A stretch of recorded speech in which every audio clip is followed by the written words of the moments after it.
Hola, mis amados hermanos, que la gracia del Señor se derrame con poder sobre todos los que escuchen esta palabra. Hoy hablaremos sobre la historia de José. Oremos.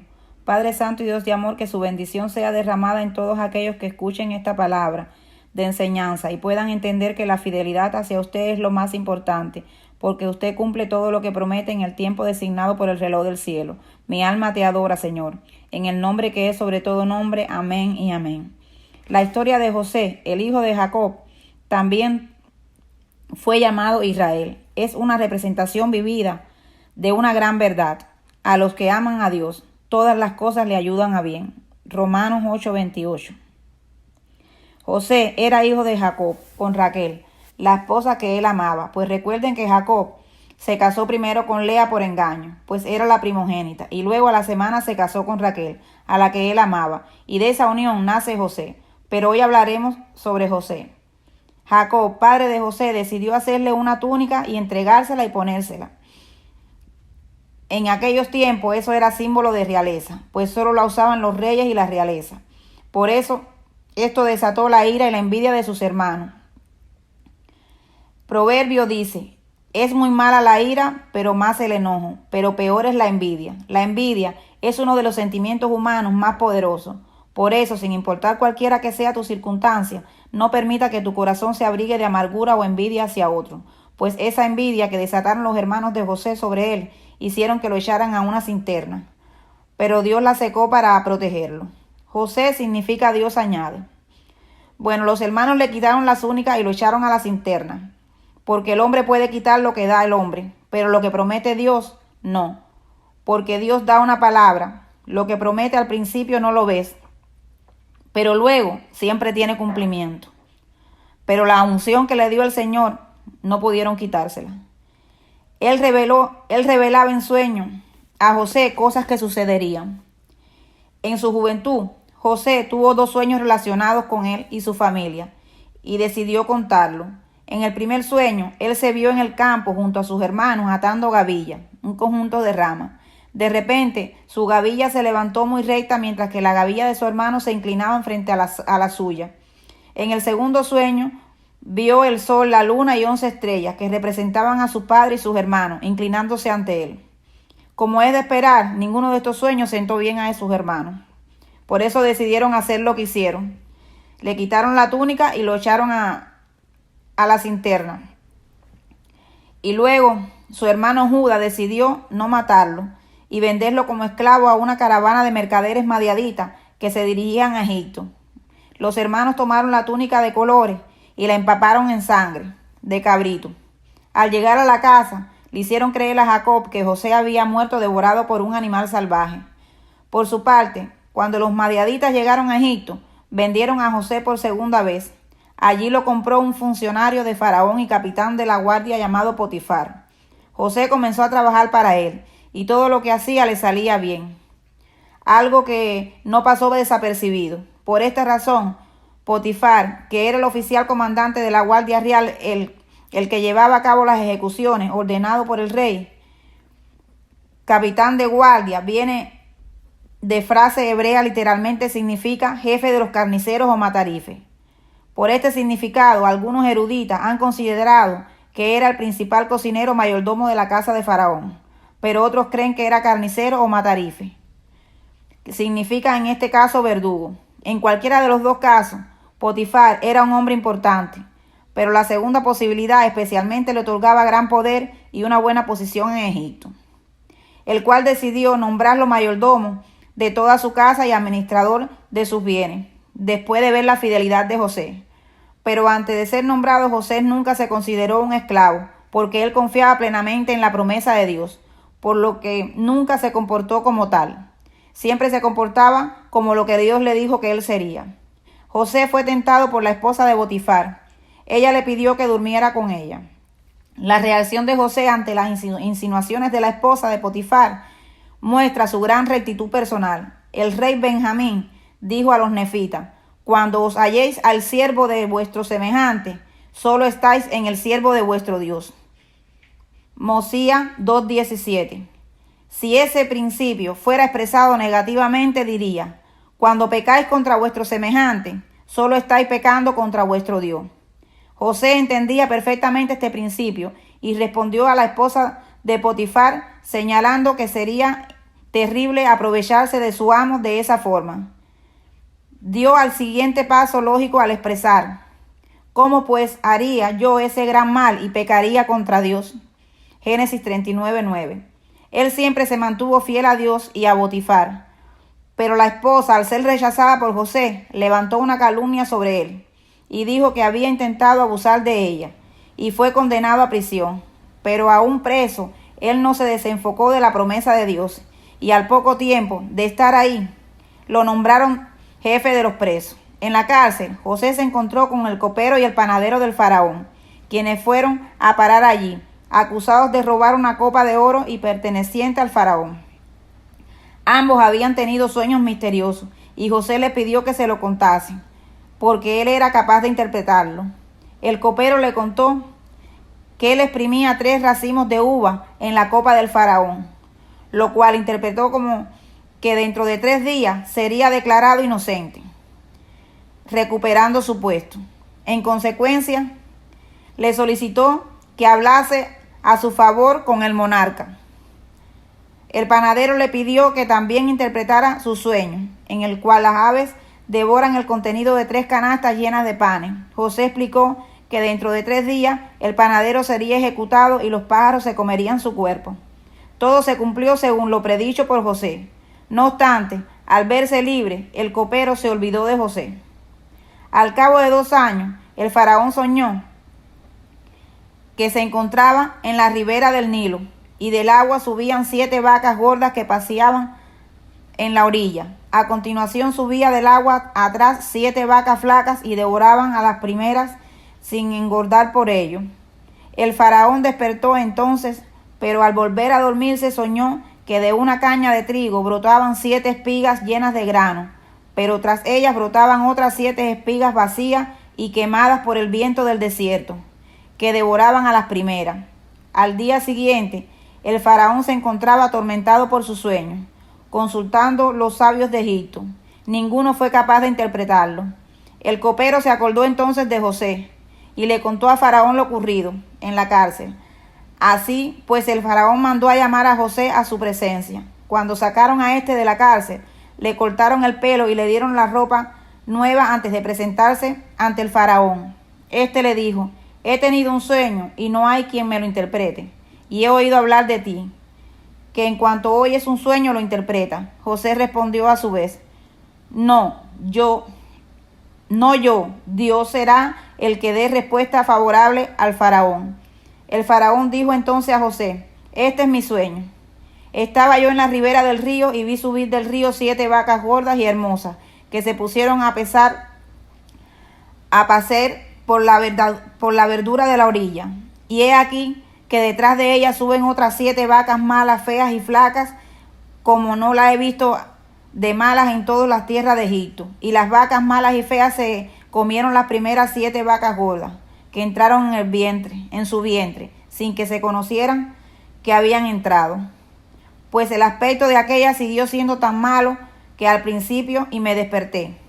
Vi también un sueño que solían de una misma caña 7 espigas granadas y hermosas, y que salían después de ellas 7 espigas malas, secas y quemadas del viento solano, y las 7 espigas secas devoraban a las 7 hermosas. Se lo he contado a los adivinos y no han habido quien me lo explique. José dijo al faraón: el sueño del faraón es uno solo. Dios ha dado a conocer al faraón lo que va a hacer. Las 7 vacas hermosas son 7 años, y las 7 espigas hermosas son 7 años de riquezas y abundancia. Las 7 vacas flacas y malas que subían detrás de las otras son otros 7 años, y 7 espigas secas y quemadas del viento solano son 7 años de hambre. Es lo que ha dicho el faraón, que Dios le ha mostrado lo que hará. Vendrán 7 años de gran abundancia en toda la tierra de Egipto, y detrás de ello vendrán 7 años de escasez, que harán que se olvide toda la abundancia en la tierra de Egipto, y el hambre consumirá la tierra. No se conocerá la abundancia en la tierra a causa de la escasez, porque ésta será muy grande. Cuando a la repetición del sueño a Faraón por 2 veces, en que él sucedió firmemente decretado por Dios, y que Dios se apresurara a hacerlo, Ahora pues busque a Faraón un hombre inteligente y sabio, y póngalo al frente de la tierra de Egipto. Nombre el Faraón independiente, que visite la tierra y recoja el quinto de la cosecha de la tierra de Egipto en los años de abundancia. Reúnan el producto de los años buenos que van a venir, y hagan acopio de trigo a disposición del Faraón para mantenimiento de la ciudad, y consérvelo para que sirva a la tierra de reserva para los 7 años de hambre que vendrán sobre Egipto, y no perezca de hambre la tierra. Todos parecieron conforme con la palabra de José, y el propio Faraón, impresionado por ello, dijo: Tú serás quien gobierne mi casa, y todo mi pueblo te obedecerá. Solo por el trono seré mayor que tú. Dicho esto, el Faraón se quitó su anillo y se lo puso a José. Mandó que lo vistieran con ropa blanca de lino, puso en su cuello un collar de oro y ordenó que cuando José montase sobre el segundo de los carros del Faraón, se quitaran ante él la expresión de reverencia, y que se le llame Sagnat Paneya, que significa aproximadamente Dios habló y él vino a la vida. Finalmente el Faraón le entregó por esposa a Asenat, hija de Potifera, sacerdote de On. Pasó el tiempo, y antes de que ellos llegasen los años de escasez, José tuvo 2 hijos varones con esa esposa, Asenet. Llamó al mayor Monasés, pues se dijo: Dios me ha hecho olvidar de todas mis penas y todas las cosas de mi padre. Y al menor Efraín, pues decía: Dios me ha dado fruto en la tierra de aflicción. Pero jamás olvidó a su padre y hermano, y nunca perdió la esperanza de volver a verlo. Al acabar los 7 años de abundancia en Egipto, llegó el hambre, y el pueblo clamaba al Faraón, que les decía que fueran a José e hiciesen lo que él dijera. Mucha gente fue a comprar el trigo a José, no solo de Egipto, sino también de otras tierras. El hambre también golpeó a las tierras de Canaán y a la especie Beerseba, donde vivía Jacob con su gente. Enterándose de que Egipto había trigo, envió a sus 10 hijos mayores a Egipto, dejando a Benjamín, el menor de todos, a su lado. Los 10 hermanos llegaron hasta la corte del Faraón para pedir ayuda, y se presentaron ante José, al que no reconocieron porque estaba cambiado, además vestía como egipcio. Pero José sí los reconoció a ellos, pero disimuló y les preguntó a través de un intérprete de dónde venían. Sus hermanos le contestaron que venían de Canaán para comprar alimento, pero él los acusó de ser ladrones y espías.